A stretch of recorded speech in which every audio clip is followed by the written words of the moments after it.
ಚುನಾವಣೆ ಸಂದರ್ಭಗಳಲ್ಲಿ ಭಾವನಾತ್ಮಕ ಬಾಣಗಳೇ ಬಿಜೆಪಿಯ ಶಕ್ತಿ ಮತ್ತು ಅಸ್ತ್ರಗಳಾಗುತ್ತೆ ಅನ್ನೋದಕ್ಕೆ ಒಂದು ಹರೀಶ್ ಪೂಂಜಾ ಅವರ ಸ್ಟೇಟ್ಮೆಂಟ್, ಮತ್ತೊಂದು ಕೆ.ಎಸ್. ಈಶ್ವರಪ್ಪನವರ ಸ್ಟೇಟ್ಮೆಂಟ್. ಡಿ.ಕೆ. ಸುರೇಶ್ ಅವರು ದೇಶ ವಿಭಜನೆಯ ಮಾತುಗಳನ್ನು ಆಡಿದ್ರು. ಯಾರು ದೇಶ ವಿಭಜನೆಯ ಮಾತುಗಳನ್ನ ಆಡ್ತಾರೆ ಅಂಥವ್ರನ್ನ ಗುಂಡಿಕ್ಕಿ ಕೊಲ್ಲಬೇಕು ಅಂತಕ್ಕಂಥ ಮಾತನಾಡಿದ್ದಾರೆ. ಎಗೈನ್ ಪ್ರಚೋದನಾತ್ಮಕ ಮಾತು, ಎಗೈನ್ ಭಾವನಾತ್ಮಕವಾದಂತಹ ಮಾತು. ಹಾಗಾದರೆ ಇಂಥ ಮಾತುಗಳನ್ನೇ ಜನ ಒಪ್ತಾರಾ? ರೀಸೆಂಟಾಗಿ ಒಂದೆರಡು ಸಮೀಕ್ಷೆಗಳ ರಿಪೋರ್ಟ್ ಬಂತು. ಈ ಬಾರಿ ಹ್ಯಾಟ್ರಿಕ್ ಗೆಲುವನ್ನು ಸಾಧಿಸ್ತಾರೆ ಮೋದಿ ಅವರು, ಮತ್ತೆ NDA ಅಧಿಕಾರಕ್ಕೆ ಬರುತ್ತೆ ಅಂತ. ಹಾಗಾದರೆ ಜನಮಾನಸದಲ್ಲಿ ಇದೇ ಇದೆಯಾ? ಇಂಥ ವಿಚಾರಗಳನ್ನೇ ಬಿತ್ತುತ್ತಾ ಇದ್ದಾರಾ ಅಂತಕ್ಕಂಥ ಒಂದು ಪ್ರಶ್ನೆ ಕೂಡ ಮೂಡುತ್ತೆ. ಇದಕ್ಕೂ ಕೂಡ ನಾನು ಹರೀಶ್ ಪೂಂಜಾ ಅವರಿಂದನೇ ಉತ್ತರ ಪಡ್ಕೋತೀನಿ. ಹರೀಶ್ ಪೂಂಜಾ ಅವರ ಈಶ್ವರಪ್ಪನವರ ಮಾತನ್ನು ಸಮರ್ಥಿಸ್ಕೋತೀರಾ? ಅರವಿಂದ್ ಅವರು ಒಂದು ಮಾತು ಹೇಳಿದ್ರಿ ನೀವು, ನಮ್ಮ ಹೇಳಿಕೆ ಭಾರತೀಯ ಜನತಾ ಪಾರ್ಟಿಯ ಶಕ್ತಿ ಎನ್ನುವಂಥದ್ದನ್ನು ನೀವು ಹೇಳಿದ್ರಿ. ಈ ಮಾತನ್ನು ನೀವು ವಾಪಸ್ ಪಡಿಬೇಕು. ಹಾಗಾದ್ರೆ ಡಿ.ಕೆ. ಸುರೇಶ್ ಅವರ ಮಾತು ಕಾಂಗ್ರೆಸ್ ಪಾರ್ಟಿಯ ಹೇಳಿಕೆಗಳು ರಾಜಕಾರಣದ ಮಾತಲ್ಲೂ? ಹಾಗಾದ್ರೆ ಅವರ ಹೇಳಿಕೆಯನ್ನ ಈಗಾಗಲೇ ಖಂಡಿಸಿ ಆಯ್ತು. ನಿಮ್ಮ ಹೇಳಿಕೆಯನ್ನ ನಿಮ್ಮ ಬಿಜೆಪಿಯಲ್ಲಿ ಯಾರು ಖಂಡಿಸಿಲ್ಲ. ಅದಕ್ಕೆ ನಾ ಈ ಪದ ಬಳಕೆ ಮಾಡಿದೆ. ಅರವಿಂದ್ ಅವರೇ, ನೀವೇ ಮಾತಾಡೋದಿದ್ರೆ ನೀವೇ ಮಾತಾಡಿ, ನನಗೇನು ತೊಂದರೆ ಇಲ್ಲ. ನಾನು ಮಾತಾಡ್ಲಿಕ್ಕೆ ಅವಕಾಶ ಮಾಡಿಕೊಡಿ. ನಾವು ಚರ್ಚೆಗೆ ಬಂದಿರೋದಿಲ್ಲಿ. ನೋಡಿ, ನಾವು ಹೇಳಿರ್ತಕ್ಕಂಥದ್ದು, ನಮ್ಮ ದಿನೇಶ್ ಗುಂಡೂರಾವ್ ಒಂದು ಮಾತು ಹೇಳಿದರು, ಇದು ಮೊಂಡುವಾದ ಅಂತೇಳಿ. ಈ ಮೊಂಡುವಾದವನ್ನು ಹುಟ್ಟಾಕಿದವರು ಯಾರು ಸ್ವಾಮಿ? ದೇಶ ವಿಭಜನೆಯ ಮಾತನ್ನು ಆಡಿದವರು ಯಾರು? ಈ ದೇಶದಲ್ಲಿ ನಾನು ಆವಾಗ ಉಲ್ಲೇಖ ಮಾಡಿದಾಗೆ ನರಸಿಂಹರಾವ್ ಅವರು ಹೇಳಿರ್ತಕ್ಕಂಥ ಮಾತನ್ನು, ಮೊನ್ನೆ ಇತ್ತೀಚೆಗೆ ಕಾಂಗ್ರೆಸ್ ನಾಯಕರು ಹೇಳಿರ್ತಕ್ಕಂಥ ಮಾತು, ಇವತ್ತು ಅಲ್ಪಸಂಖ್ಯಾತರಿಗೆ ನೀವು ಹೇಳಿದ್ರಾಗ ಅಲ್ಪಸಂಖ್ಯಾತರಿಗೆ 10,000 ಕೋಟಿ ರೂಪಾಯಿ ಕೊಡುವುದು ತಪ್ಪಾ ಅಂತೇಳಿ. ಹಾಗಾದರೆ ನಾನು ನಿಮ್ಮ ಹತ್ರ ಪ್ರಾಮಾಣಿಕವಾಗಿ ಕೇಳ್ತೇನೆ, ಅಲ್ಪಸಂಖ್ಯಾತರಿಗೆ 10,000 ಕೋಟಿ ಕೊಡುವಂಥದ್ದು ತಪ್ಪು ಅಲ್ಲದಿದ್ದರೆ ಹಿಂದೂ ಸಮಾಜದ ತೆರಿಗೆ ಹಣ ಹಿಂದೂಗಳಿಗೆ ಕೊಡಿ ಅಂತ ಕೇಳೋದ್ರಲ್ಲಿ ತಪ್ಪೇನಿದೆ ಅಂತ ನಾನು ಕೇಳಿದರೆ, ಯಾವುದನ್ನು ನಾವು ಅದು ಒಂದು ರೀತಿಯ ಹೇಳಿಕೆ, ಇದೊಂದು ಈ ರೀತಿಯ ಹೇಳಿಕೆ ಅಂತ ನಾವು ತೆಗೆದುಕೊಳ್ಳೋಕ್ಕಾಗತ್ತಾ? ನಾನು ಪ್ರಾಮಾಣಿಕವಾಗಿ ಹೇಳ್ತೇನೆ. ನೋಡಿ, ನಾಗರಾಜ್ ಅವರು ಹಿರಿಯರಿದ್ದಾರೆ. ನಾನು ಈ ಸಂದರ್ಭದಲ್ಲಿ ನಾನು ರಾಜಕಾರಣದ ವ್ಯವಸ್ಥೆಯಲ್ಲಿ ನಾನು ಆಡಿರತಕ್ಕಂಥದ್ದಲ್ಲ. ಈ ದೇಶ ಅನೇಕ ಜನ ಸ್ವತಂತ್ರ ಹೋರಾಟಗಾರರು ಹೋರಾಟ ಮಾಡಿ ಈ ದೇಶಕ್ಕೆ ಒಂದು ಅಸ್ತಿತ್ವವನ್ನು ಕೊಟ್ಟರು, ಈ ದೇಶಕ್ಕೆ ಒಂದು ಸ್ವತಂತ್ರವನ್ನು ತಂದು ಕೊಟ್ಟರು. ಆ ನಂತರದ ದಿನಗಳಲ್ಲಿ ಈ ದೇಶದಲ್ಲಿರ್ತಕ್ಕಂಥ ನಾವೆಲ್ಲರೂ ಭಾರತೀಯರಾಗಿ ನಾವು ಇವತ್ತು ಈ ದೇಶದಲ್ಲಿ ಜೀವನ ಮಾಡ್ತಾ ಇದ್ದೇವೆ. ದೇಶ ವಿಭಜನೆಯ ಮಾತುಗಳು ಬಂದಾಗ ನಾವು ಅದನ್ನು ಸಹಿಸಿಕೊಂಡು ಸುಮ್ಮನಿರಲಿಕ್ಕೆ ಸಾಧ್ಯ ಇಲ್ಲ, ಖಂಡಿತವಾಗಿಯೂ ಸಾಧ್ಯ ಇಲ್ಲ. ಯಾವತ್ತೂ ಡಿ.ಕೆ. ಸುರೇಶ್ ಅವರಿಗೆ ಅರ್ಥ ಆಗೋದಿಲ್ಲ.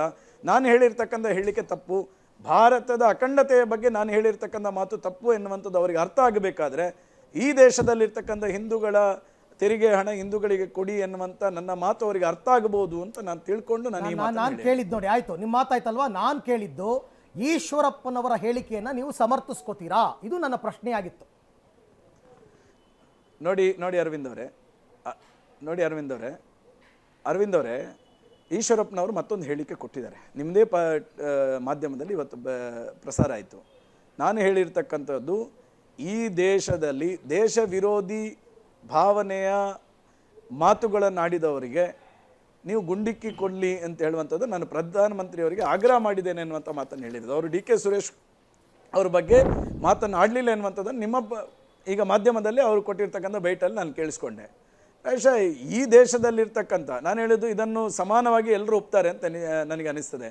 ಈ ದೇಶದಲ್ಲಿದ್ದುಕೊಂಡು ಪಾಕಿಸ್ತಾನಕ್ಕೆ ಜಿಂದಾಬಾದ್ ಹಾಕುವವರು, ಈ ದೇಶದಲ್ಲಿ ಇದ್ದುಕೊಂಡು ದೇಶ ವಿಭಜನೆ ಮಾತಾಡತಕ್ಕಂಥವರು, ಈ ದೇಶದಲ್ಲಿ ಇದ್ದುಕೊಂಡು ದೇಶದ ವಿರೋಧಿ ಹೇಳಿಕೆಗಳನ್ನು ಕೊಡುವಂಥವರನ್ನು ನಾವು ಹೇಗೆ ಸಹಿಸಿಕೊಂಡಿರ್ಲಿಕ್ಕೆ ಸಾಧ್ಯ ಇದೆ ಅರವಿಂದ್ ಅವರೇ?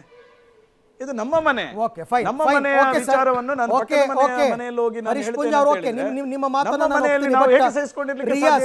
ರಿಯಾಜ್ ನಿಮ್ಮ ಬಳಿಗೆ ಬರ್ತಾ ಇದ್ದೇನೆ. ರಿಯಾಜ್, ಚುನಾವಣೆ ಸಂದರ್ಭಗಳು ಬಂದಾಗ ಇಲ್ಲದಂತಹ ವಿವಾದಗಳು ಹುಟ್ಟುಕೊಳ್ಳುತ್ತವೆ, ಇಲ್ಲದಂತಹ ಹೇಳಿಕೆಗಳು ಬರ್ತವೆ, ಎರಡೂ ಕಡೆಯಿಂದ ಬರ್ತವೆ. ಅಂತ ಸಂದರ್ಭದಲ್ಲಿ ನಿಮ್ಮ ಪಾತ್ರ ಏನು ಹಾಗಾದ್ರೆ ಅಂತ? Okay sir. 1947 ಸ್ವಾತಂತ್ರ್ಯ ಪಡೆಯೋಕ್ಕಿಂತ ಮುಂಚೆ ನಾವೆಲ್ಲರೂ ಗುಲಾಮರಾಗಿದ್ವಿ, ಬ್ರಿಟಿಷರು ಗುಲಾಮರಾಗಿದ್ವಿ. ಯಾರು ವಿರುದ್ಧವಾಗಿ ಹೋರಾಟ ಮಾಡಿದ್ವಿ ಸರ್? ಹರೀಶ್ ಪೂಂಜಾ ಅವರಿಗೆ. ಯಾಕಂದ್ರೆ ಬ್ರಿಟಿಷರು ವಿರುದ್ಧ ಹೋರಾಟ ಮಾಡಿದ್ವಿ, ಹಿಂದೂ ಮುಸ್ಲಿಂ ಅಂತ ಎಲ್ಲರೂ ಹೋರಾಟ ಮಾಡಿದ್ವಿ. 1900ರಲ್ಲಿ ಪ್ರತ್ಯೇಕ ದೇಶ ಆಯಿತು. ಆ ನಂತರ ಇಲ್ಲಿದು ಮುಸಲ್ಮಾನರಿಗೆ ಭಾರತದಲ್ಲಿ ಆಯಿತು, ಭಾರತದಲ್ಲೇ ಇರಬೇಕು ಅಂತ ಇದಾಯಿತು, ಸಂವಿಧಾನನೂ ಬದಲಾಯಿತು.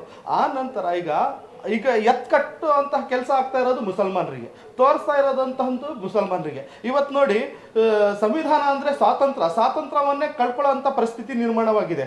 ಆದ್ರೆ ಹಿಂದೂ ಧರ್ಮ ಅಂದ್ರೆ ಅಭಿವೃದ್ಧಿ ಬಗ್ಗೆ ಮರೆಮಾಚಾಗ್ತಾ ಇದೆ, ಧರ್ಮ ಎತ್ತು ಕಟ್ಟೋ ಅಂತಹದ್ರಲ್ಲಿ. ಇವತ್ತು ಇದು ಸರ್ವಾಧಿಕಾರಿ ಧೋರಣೆ ಆಗ್ತಾ ಇದೆ, ಸರ್ವಾಧಿಕಾರಿ ಇದಾಗ್ತಾ ಇದೆ. ಇವತ್ತು ಒಬ್ಬರೇ ಅಧಿಕಾರ ಹಿಡಿಬೇಕು ಅಂತ, ಯಾಕಂದ್ರೆ ಗುಲಾಮ್ತನಕ್ಕೆ ಮತ್ತೆ ಮರಳು ಹೋಗ್ತಾ ಇದೀವಿ ನಾವು. ಇವತ್ತು ಭಾರತೀಯರು, ಹಿಂದೂಗಳು ಇದರಲ್ಲಿ ಅಪಾಯದಲ್ಲಿರುವಂತದ್ದು, ಮುಸಲ್ಮಾನರಲ್ಲ. ಯಾಕಂದ್ರೆ ಮುಸಲ್ಮಾನರನ್ನು ತೋರಿಸಿ ಇವತ್ತು ಅಧಿಕಾರವನ್ನು ಹಿಡ್ಕೊಂಡು ಇವರು ಸರ್ವಾಧಿಕಾರಿಗಳನ್ನಾಗಿ ಮೆರೆಯುವಂತ ಕೆಲಸ ಆಗ್ತಾ ಇರೋದು. ಇವರಿಗೆ ಒಂದೇ ಒಂದು ಉದ್ದೇಶ, ಇವರಿಗೆ ಅಧಿಕಾರ ಬೇಕಷ್ಟೇ. Okay fine. ಎಸ್ ಮೋಹನ್, ಆಮೇಲೆ ನಿಮ್ಮ ಹತ್ರ ಬರ್ತೀನಿ. ರಿಯಾಜ್ ಅವರೇ. ಮೋಹನ್ ನನ್ನ ಪ್ರಶ್ನೆ ರಿಯಾಜ್ ಅಹಮದ್ ಅವರು ರಿಯಾಜ್ ಅಹಮದ್ ಅವರು ಸರಿಯಾದ ಮಾತನ್ನು ಹೇಳಿದ್ದಾರೆ. ಈ ದೇಶದಲ್ಲಿ ಅಪಾಯದಲ್ಲಿರ್ತಕ್ಕಂಥವ್ರು ಹಿಂದೂಗಳೇ, ಮುಸಲ್ಮಾನರಲ್ಲ. ಈ ದೇಶದಲ್ಲಿ ಅಪಾಯದಲ್ಲಿರ್ತಕ್ಕಂಥವ್ರು ಹಿಂದೂಗಳೇ. ನಿಮ್ಮ ಉತ್ತರ ಇವಾಗ ನೋಡಿ, ಕಾಂಗ್ರೆಸ್ ಈಶ್ವರಪ್ಪನವರು ಅಲ್ಲಿ ನೇರವಾಗಿ ಡಿ ಕೆ ಹೌದು, ಸುರೇಶ್ PM ಅವರ ಹೆಸರಾಗ್ಬೋದು, ಡಿ ಕೆ ಶಿವಕುಮಾರ್ ಅವರ ಹೆಸರಾಗ್ಬೋದು, ಅವ್ರ ಹೆಸರನ್ನ ತಂದು ಟಾರ್ಗೆಟ್ ಮಾಡಿ ನೀವು ಅವ್ರನ್ನ ಶೂಟ್ ಮಾಡಿ ಅಂತ ಎಲ್ಲೂ ಹೇಳಿಲ್ಲ. ಆತರ ಹೇಳಿದ್ರೆ ಆ ಹೇಳಿಕೆನ ಸಮರ್ಥನೆ ಮಾಡ್ಕೊಳಲ್ಲ. As simple as that. ಆಯ್ತಲ್ಲ? ಮಗಳ ಗಂಡ ಇಲ್ಲ ನೋಡಿ, ಅದಾದ ನಂತರ ಒಂದ್ ನಿಮಿಷ ಅವರೇ ಕ್ಲಾರಿಫೈ ಮಾಡಿದ್ದಾರೆ. ಈ ರೀತಿ ಯಾರೇ ಹೇಳಿಕೆ ಕೊಟ್ರು ಅವ್ರ ವಿರುದ್ಧ ಒಂದು ಶೂಟ್ ಮಾಡುವಂತ ಕಾನೂನು ತಗೊಂಬನ್ನಿ ಅಂತ ನಾನು ಪ್ರಧಾನಮಂತ್ರಿಗಳು ಹೇಳಿದೀನಿ ಅಂತ ಹೇಳಿದಾರೆ ಅವರು. ಆಯ್ತಲ್ಲ? ಅವ್ರು ಯಾರನ್ನು ಸ್ಪೆಸಿಫಿಕ್ ಆಗಿ ಟಾರ್ಗೆಟ್ ಮಾಡಿ ಹೇಳಿಲ್ಲ. ಆತರ ಟಾರ್ಗೆಟ್ ಮಾಡಿ ಹೇಳಿದ್ರೆ ಅದನ್ನ ಯಾರನ್ನು ಸಮರ್ಥನೆ ಮಾಡ್ಕೊಳ್ಳೋದಿಲ್ಲ, ಅದು ವೈಯಕ್ತಿಕ ಹೇಳಿಕೆ. ಆಯ್ತಲ್ಲ? ನೆಕ್ಸ್ಟ್ ಈಗ ರಿಯಾಜ್ ಅವ್ರಿಗೆ ಒಂದಷ್ಟು ಪ್ರಶ್ನೆಗಳು ಕೇಳ್ತೀನಿ. ರಿಯಾಜ್ ಅವ್ರು ಆಗ್ಲಿಂದ ಬಹಳ ಸಂವಿಧಾನ, ಸ್ವಾತಂತ್ರ್ಯ ಅದ್ರ ಬಗ್ಗೆ ಎಲ್ಲ ತುಂಬಾ ಚೆನ್ನಾಗಿ ಮಾತಾಡ್ತಾ ಇದ್ದಾರೆ. ರಿಯಾಜ್, ನಿಮ್ಗೊಂದು ಬೇಸಿಕ್ ಪ್ರಶ್ನೆ. ನೀವು ಸಂವಿಧಾನ ನಿಜವಾಗ್ಲೂ ಗೌರವಿಸೋದಾದ್ರೆ ನಿಮಗೆ ಸಂವಿಧಾನ ಅಥವಾ ಧರ್ಮ ಅಂತ ಬಂದಾಗ ಮೊದಲು ನೀವು ಯಾವ್ದಕ್ಕೆ ಪ್ರಿಫರೆನ್ಸ್ ಕೊಡ್ತೀರಾ, ಧರ್ಮಕ್ಕ ಸಂವಿಧಾನಕ್ಕ?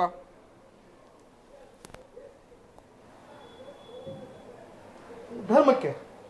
ಮತ್ತೆ ಹಾಗಾದ್ರೆ ಸಂವಿಧಾನದ ಬಗ್ಗೆ ಮಾತಾಡುವಂತ ಯೋಗ್ಯತೆ ಎಲ್ಲಿದೆ ನಿಮ್ಗೆ? ನೀವು ಯಾವ್ದು ಸಂವಿಧಾನದ ಬಗ್ಗೆ ಮಾತಾಡ್ತೀರಿ?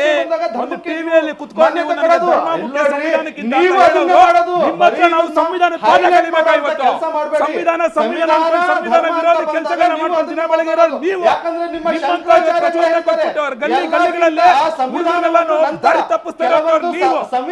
ಧರ್ಮ ಮುಖ್ಯ ಅಂತ ಟಿವಿಯಲ್ಲಿ ಕುತ್ಕೊಂಡು ನೀವು ಸಂವಿಧಾನದ ಬಗ್ಗೆ ಮಾತಾಡ್ತೀರಾ? ನೀವು ಮುಸಲ್ಮಾನರಿಗೆ ಅನ್ಯಾಯ ಆಗಿದೆ ಅಂತ ಮಾತಾಡ್ತೀರಲ್ಲ?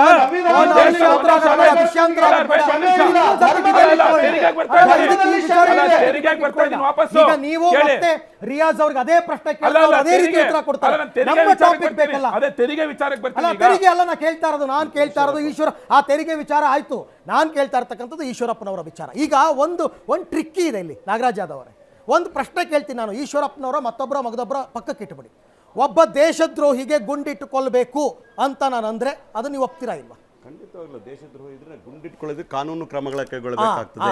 ಗುಂಡಿಟ್ಟು ಕೊಲ್ಲು ಅಂತ ಹೇಳ್ತಕ್ಕಂಥದ್ದು ಪ್ರಚೋದನಕಾರಿ ಆಗ್ತದೆ. ಕಾನೂನು ರೀತಿ ಕ್ರಮ ಕೈಗೊಳ್ಳಬೇಕು. ಫಾರ್ ಎಕ್ಸಾಂಪಲ್, ದೇಶದ ವಿರುದ್ಧ ಹೇಳಿಕೆ ಕೊಟ್ಟಾಗ ನೀವು ಸೆಡಿಷನ್ ಕೇಸ್ ಹಾಕ್ಲಿಕ್ಕೆ ನಿಮ್ ಕಾನೂನು, ದೇಶದ್ರೋಹದ ಕೇಸ್ ಹಾಕ್ಬೋದು, UAPL ಕೇಸ್ ಹಾಕ್ಬೋದು, ಅದಕ್ಕೆ ನಾನ್ ಬೇಲೆಬಲ್ ಕೇಸ್ಗಳು ಹಾಕ್ಬೋದು. There is a constitution we are working.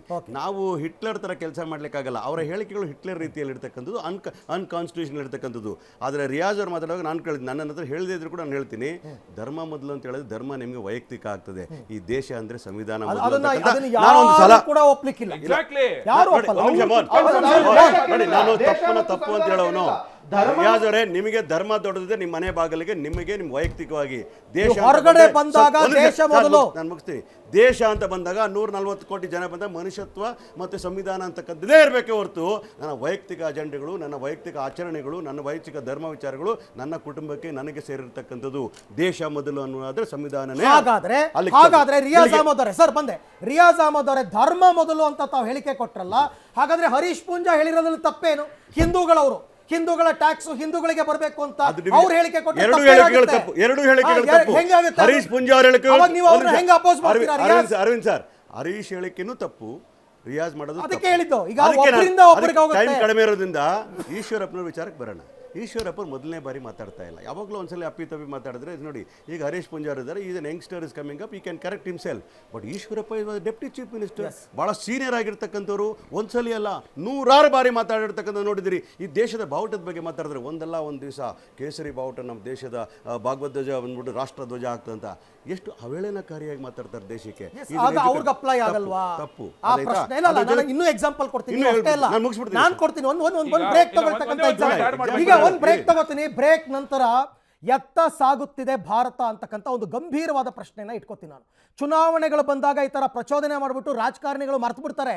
Election ಮುಗಿದ ಮೇಲೆ ಉಳಿದ 5 ವರ್ಷ ಜನ ಎಲ್ಗೋಗ್ಬೇಕು, ಏನು ಮಾಡಬೇಕು, ಹಾಗಾದರೆ ನಿಮ್ಮ ಪಾತ್ರ ಏನು, ನಿಮ್ಮ ಜವಾಬ್ದಾರಿ ಏನು? ಚರ್ಚೆನ ಮುಂದುವರಿಸ್ತಾ